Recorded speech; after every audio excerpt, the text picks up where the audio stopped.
Doa selesai. Oke, terima kasih ya Ibu sudah memvideo kita pada pagi hari ini. Nah, sebelumnya Ibu pengen tanya dulu sekretaris, siapa aja hari ini yang tidak ada nak? 3 orang Bu. 3 orang. Siapa aja itu? Pedro, Sari dan Eva Bu. Pedro, Sari dan Eva. Kira-kira kemana ini yang 3 orang? Pedro izin, ya. Eva dengan Sari Alfa Bu. Alfa. Oke, baiklah. Nanti sampaikan kepada mereka Bu besok tadi ya, Nak ya? Ya Bu. Terima kasih sekretaris. Nah, hari ini kita akan mempelajari tentang ekosistem. Ya kan? Ekosistem. Namun sebelum Ibu sampaikan materi kita, Ibu akan menyampaikan tujuan pembelajaran kita pada pagi hari ini ya. Yang pertama, tujuan dari pembelajaran ekosistem memahami komponen-komponen serta interaksi yang terjadi di dalam ekosistem. Yang kedua, memberikan contoh-contoh komponen biotik dan abiotik dalam suatu ekosistem. Dan yang ketiga, menganalisis informasi atau data dari berbagai sumber tentang komponen dan interaksi di dalam suatu ekosistem. Jadi ketiga tujuan pembelajaran ini yang akan kita bahas atau yang akan kita kupas tentang pembelajaran ekosistem pada pertemuan pertama di pagi hari ini. Nah, kira-kira Nak, dari tujuan pembelajaran yang sudah Ibu sampaikan tadi, ada yang bisa menjawab apa itu ekosistem? Oh, Bunga, silakan Nak. Ekosistem adalah interaksi antara faktor biotik dan abiotik. Iya, ekosistem itu adalah interaksi antara faktor biotik dengan abiotik. Betul sekali, tepat sekali Bunga. Nah, dari 2 faktor ini, ya kan, inilah yang membentuk suatu ekosistem, faktor biotik dengan abiotik. Bedanya, kalau dia biotik adalah faktor yang berasal dari makhluk hidup. Kalau dia abiotik, tidak biotik berarti tidak hidup, berarti yang tidak hidup. Nah, pertanyaannya, kira-kira siapa yang bisa menjawab apa-apa saja yang termasuk ke dalam faktor biotik? Nisa, ya silakan ya.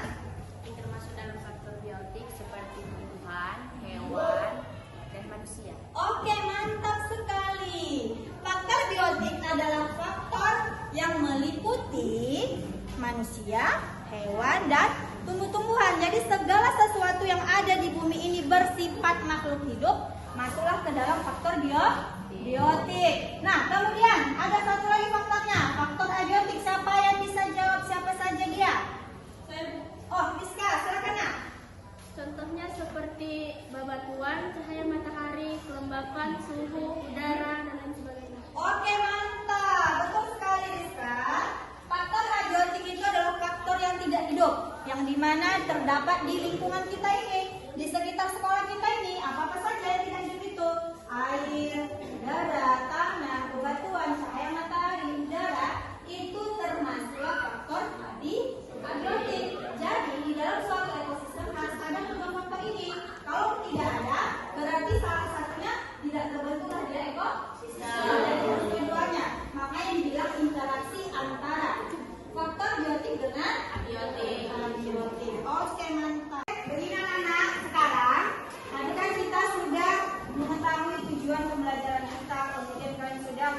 menjawab beberapa pertanyaan dari Ibu.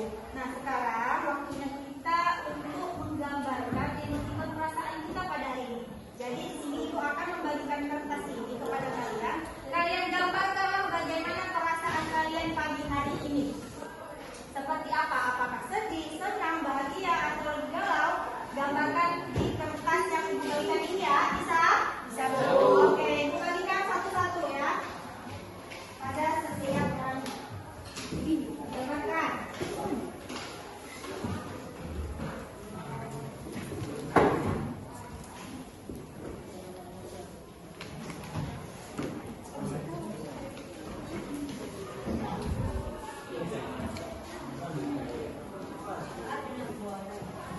Oke, masing-masing siswa sudah memegang kertas warna-warninya. Coba kalian gambarkan bagaimana perasaan kalian hari ini ketika datang ke sekolah atau di dalam proses pembelajaran kita pada pagi hari ini. Silakan digambarkan perasaannya.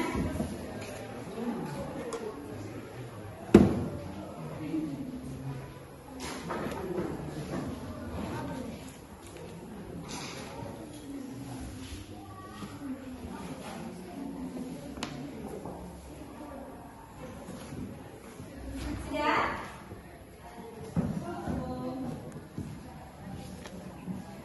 Jadi bebas ya, sesuai dengan perasaanmu. Jangan melihat perasaan temanmu. Bagaimana perasaanmu pada pagi hari ini? Begitulah menggambarkan di kertas tersebut. Sudah? Ya, oke. Oke, kalau sudah, Ibu ingin lihat bagaimana perasaan hari ini. Coba tunjukkan seperti ini. Tunjukkan kepada Ibu perasaannya hari ini bagaimana. Ayo.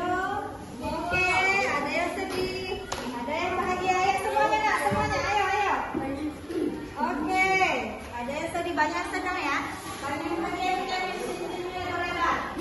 Oke, nah, oke, mantap.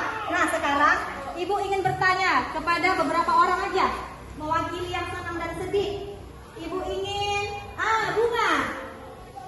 Coba Ibu lihat nak. Oke, kamu lagi bahagia. Kira-kira apa yang membuatmu senang pada pagi hari ini, Bunga? Membuat saya senang adalah saya dapat paket hari ini yang gratis. Oh, dapat paket gratis. Oke, mantap. Ibu pun tahu lah ya, daftarkan Ibu ya. Oke, si Bunga hari ini senang karena dia dapat paket gratis. Oke, mantap. Kira-kira apa lagi yang sedih? Yang sedih. Oke, kamu nak kenapa sedih hari ini, nak? Ban kereta saya tadi bocor, Bu. Sedih lah. Oh iya, ban keretanya bocor. Jadi sedih. Oke. Baiklah, kalau sedih, sudah belajar kita semangat ya. Oke. Anak, di sini Ibu sudah membagi kalian berkelompok, di mana satu kelompok ada 4 orang berdasarkan kesiapan belajar kalian tadi. Nah, di sini Ibu akan memberikan kertas EKBD, tugas kalian untuk berdiskusi bersama kelompok kalian di meja masing-masing. Nah, berdasarkan petunjuk di LKPD ini, kalian akan membahas tentang contoh-contoh atau interaksi yang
Banyak Bu. Banyak.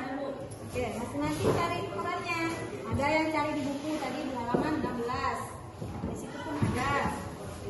Boleh dicari di internet sebagai alat bantu kalian dari halaman 16. Tuliskan.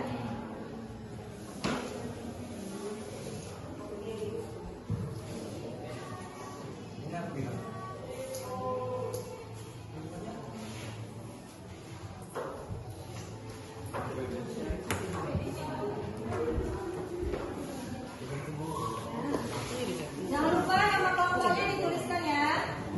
Siapa-siapa aja anggotanya. Di buku halaman 16 adanya. Jadi ada panduanmu untuk mengerjakan, ya kan? Di buku ada, boleh kalian cari juga dari internet, dari YouTube, dari Google. Jadi ada panduanmu untuk mengerjakan, ya kan? Di buku ada, boleh kalian cari juga dari internet, dari YouTube, dari Google. Ya, boleh, good.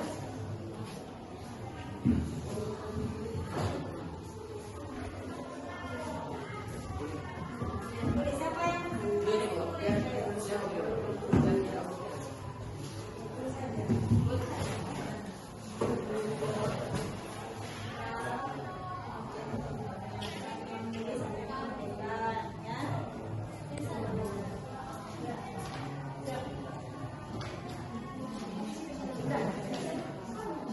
Oke, sudah selesai? Sudah, oke. Ibu ingin satu kelompok atau beberapa kelompok ingin ada yang mempresentasikan. Ya, kelompok siapa kira-kira? Kelompok 4 sudah siap. Oke. Kelompok 4 berdiri nak. Kelompok 4 berdiri. Kemudian presentasikan hasil diskusi kalian. Yang sama. Contohnya interaksi antara capung dan sapi. 2. Predasi. Predasi adalah hewan yang memangsa hewan lainnya. Contohnya burung memangsa cacing. 3. Paratisme. Paratisme adalah bentuk simbiosis dari dua individu yang salah satunya tinggal atau berlindung dan memperoleh makanan dari individu lainnya. Contohnya apit SP dan kutu rambut. 4. Saprofit. Saprofit adalah organisme yang hidup dan makan serta mendapatkan nutrisi dari bahan organik. Contohnya jamur dan bakteri. 5. Simbiosis. Simbiosis adalah hubungan antara organisme dari simbiosis yang berbeda, berupa mutualisme dan komensalisme. Contoh mutualisme, bakteri Rhizobium yang hidup pada bintil akar kacang-kacang. Contoh dari komensalisme adalah anggrek dengan pohon yang ditumpanginya. Oke, beri aplaus untuk temannya. Oke, selamat lagi. Terima kasih atas presentasinya, sangat bagus sekali ya. Di situ mereka sudah berdiskusi dengan teman-teman sekelompoknya. Ada beberapa kelompok atau interaksi yang terjadi di dalam ekosistem. Ada tadi netral, ya kan? Netral, parasitisme, saprofit, mutualisme, ya kan? Kemudian ada predator. Nah, itu semua adalah bentuk-bentuk interaksi yang terjadi di dalam suatu ekosistem. Baiklah.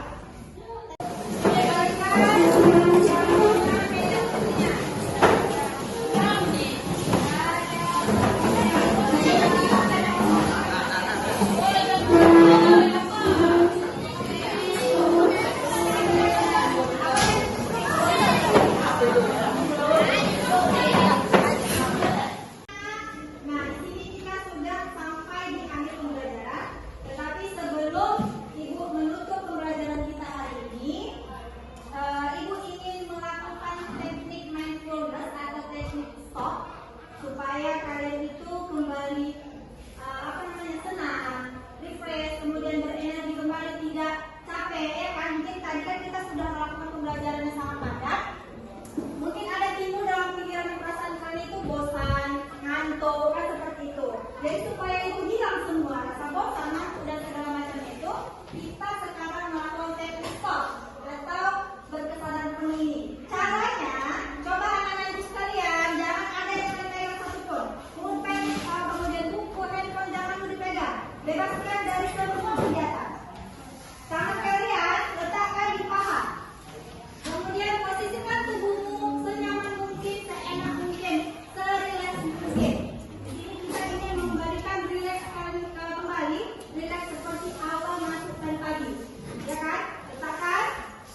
Kira-kira siapa yang mau bercerita? Bagaimana perasaan kalian pada pagi hari ini? Oke, Nisa, silakan bagaimana perasaannya, Nak? Saya senang sekali Bu atas pembelajaran kita hari ini, sehingga saya dapat berkolaborasi dengan teman, sehingga saya menjadi tahu faktor-faktor yang ada di dalam ekosistem serta interaksi yang terjadi di dalamnya. Oke, baik sekali. Jadi Nisa merasa senang ya. Bagaimana teman-teman yang lain? Anak ibu? Senang? Alhamdulillah kalau kalian merasa senang. Oke, nah di sini sebelum ibu memberikan kesimpulan pada pembelajaran kita pada pagi hari ini, ibu ingin satu orang memberikan refleksi terkait pembelajaran kita pada pagi hari ini. Siapa kira-kira yang bersedia memberikan maklumat kita pada pembelajaran hari ini?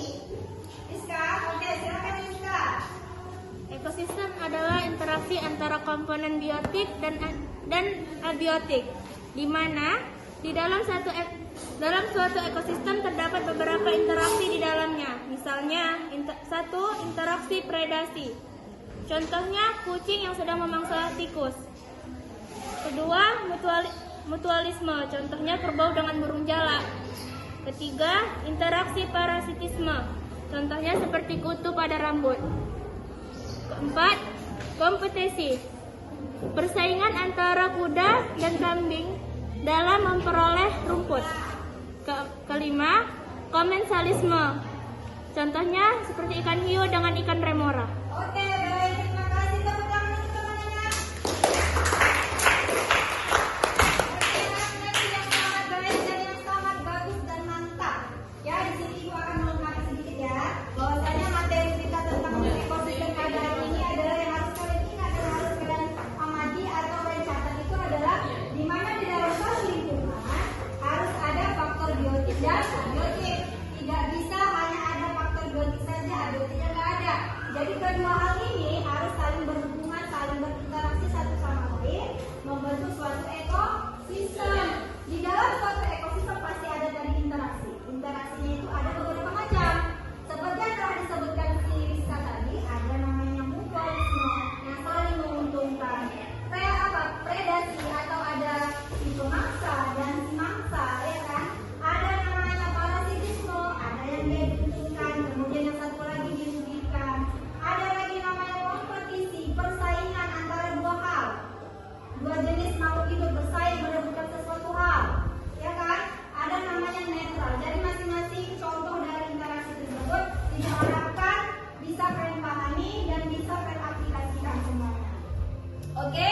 Nah, selain itu ibu ingin memberikan tugas ya, tugas berkelompok. Kelompoknya yang tadi aja nak, ketika kita belajar satu kelompok 4 orang, tugasnya apa? Kalian ibu minta untuk mengamati lingkungan sekitar kita ini, terutama di sekolah.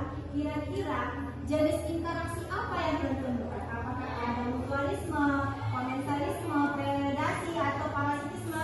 Jika ada, kemudian kalian buat laporan bersama tim kalian. Apa-apa saja yang kalian temukan tadi, kalian tulis dan catatkan. Bentuk tugasnya boleh kalian buat dalam bentuk video, boleh makalah, boleh dalam bentuk presentasi, boleh pakai PPT atau Canva, boleh dalam bentuk poster, boleh. Jadi sesuai dengan bakat dan minatmu, bentuk tugasmu apa, seperti apa produknya. Ibu hanya menanti saja, bebas ya, bebas sesuai dengan minat dan bakat kalian. Khususnya kalian adalah jurusan RPL, kalau bisa yang berkaitan dengan komputer lagi nanti tugasnya. Boleh pakai aplikasi Canva, atau kalian buat PowerPoint, atau kalian buat laporan dalam bentuk makalah, terserah, bebas. Video boleh, videonya dalam bentuk TikTok juga boleh, bebas ya. Dan kapan dikumpulkan Bu? Itu jenjang waktunya 1 minggu. Boleh kalian kumpulkan ke WA grup kita atau ke WA ibu pribadi juga boleh, bebas ya. Pokoknya 1 minggu ibu tunggu tugas kalian harus selesai.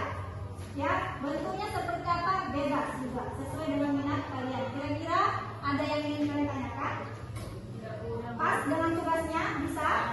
Bisa. Oke, baik, terima kasih. Nah, sebelum itu ibu ingin ketua kelas memimpin doa setelah pembelajaran yang kita lakukan pada pagi hari ini. Silakan ketua kelas memimpin doanya.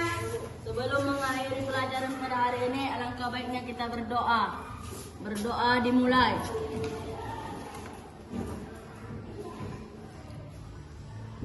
Berdoa selesai. Oke, terima kasih atas perhatian dan waktunya. Ibu berharap kedepannya kalian menjadi lebih baik lagi, lebih aktif lagi, dan dapat menerapkan pembelajaran kita pada pagi hari ini dengan baik. Terima kasih atas waktunya. Selamat pagi. Assalamualaikum warahmatullahi wabarakatuh. Waalaikumsalam warahmatullahi wabarakatuh. SMK bisa. Sekali lagi SMK Bisa. mantap. Assalamualaikum warahmatullahi wabarakatuh. Perkenalkan, nama saya Santi Oktiana Manurung, CGP dari Kabupaten Asahan, angkatan keempat. Di sini saya akan merefleksikan bagaimana perasaan saya selama mengikuti atau menerapkan proses pembelajaran berdiferensiasi dan teknik KSE. Adapun perasaan yang saya dapatkan ketika memulai perencanaan dan pelaksanaan proses pembelajaran berdiferensiasi dengan teknik KSE, yang pertama saya merasa tertantang dan senang sekali. Kenapa tertantang? Karena saya harus memasukkan unsur-unsur pembelajaran berdiferensiasi dan teknik KSE dalam pembelajaran. Dan kenapa saya merasa senang? Di sini saya berusaha sebagai guru harus memfasilitasi setiap kebutuhan atau potensi belajar murid saya yang berbeda-beda di kelas. Selain itu, saya juga melakukan proses pembelajaran berdiferensiasi konten, proses, dan produk. Di mana pada diferensiasi konten, saya memberikan berbagai sumber belajar yang dapat diakses oleh murid, baik dari internet, dari YouTube, maupun dari media-media lainnya seperti dari buku pembelajaran. Dan diferensiasi prosesnya itu, saya membagi murid-murid saya ke dalam menjadi beberapa kelompok, yang mana setiap kelompok terdiri dari 4 orang siswa. Jadi di sini mereka saling berdiskusi satu sama lain secara berkolaborasi. Selain itu, pada diferensiasi produk, saya meminta siswa saya untuk mengumpulkan tugasnya berupa laporan, baik dalam bentuk nantinya bentuk makalah, kemudian PowerPoint dengan menggunakan aplikasi Canvas seperti membuat poster dan lain sebagainya. Jadi di sini siswa bisa mengekspresikan atau menghasilkan produk sesuai dengan minat dan bakat mereka. Pun pembelajaran yang saya dapatkan pada pembelajaran berdiferensiasi dengan teknik KSE ini, yang pertama saya belajar bagaimana memetakan kebutuhan murid berdasarkan minat, kesiapan belajar, dan profil belajar murid. Saya juga belajar bagaimana menyusun sebuah RPP di mana saya harus memasukkan unsur pembelajaran berdiferensiasi dan teknik KSE dengan tepat. Selain itu, saya juga harus belajar menyusun media pembelajaran yang menarik, di mana di sini harus memperhatikan kebutuhan belajar dari murid. Yang selanjutnya, pembelajaran yang saya dapatkan ternyata bakat dan minat siswa itu ternyata berbeda-beda. Jadi dilihat dari hasil produk yang mereka hasilkan, sehingga di sini saya harus mampu memberikan atau memfasilitasi mereka sesuai dengan minat bakat mereka, sehingga anak-anak di sekolah itu menjadi merdeka belajar atau bebas berekspresi, namun tujuan pembelajaran tetap tercapai. Kemudian di sini saya juga belajar dalam memilih teknik KSE yang tepat sesuai dengan tujuan pembelajaran yang akan saya capai. Jadi intinya di sini kita belajar bagaimana menerapkan pembelajaran berdiferensiasi dengan menggunakan teknik KSE. Kemudian refleksi yang saya dapatkan dari proses pembelajaran diferensiasi dengan teknik KSE ini, jadi saya sebagai seorang guru, kita harus mampu melayani murid sesuai dengan kebutuhan siswa kita masing-masing. Sehingga dalam hal ini pemikiran KHD sangat sesuai dengan pembelajaran ini, di mana guru harus mampu menuntun semua kodrat alam atau kodrat zaman yang ada pada anak. Kemudian Pada dasarnya saya belum pernah menerapkan pembelajaran ini. Namun setelah mempelajari modul ini, saya akan berusaha dalam menerapkan pembelajaran PSE dan KSE ini untuk kedepannya di sekolah saya, terutama di kelas saya. Jadi tujuannya agar terciptanya merdeka belajar dan terwujudnya pembelajaran yang berpihak pada murid di sekolah. Terima kasih. Assalamualaikum warahmatullahi wabarakatuh.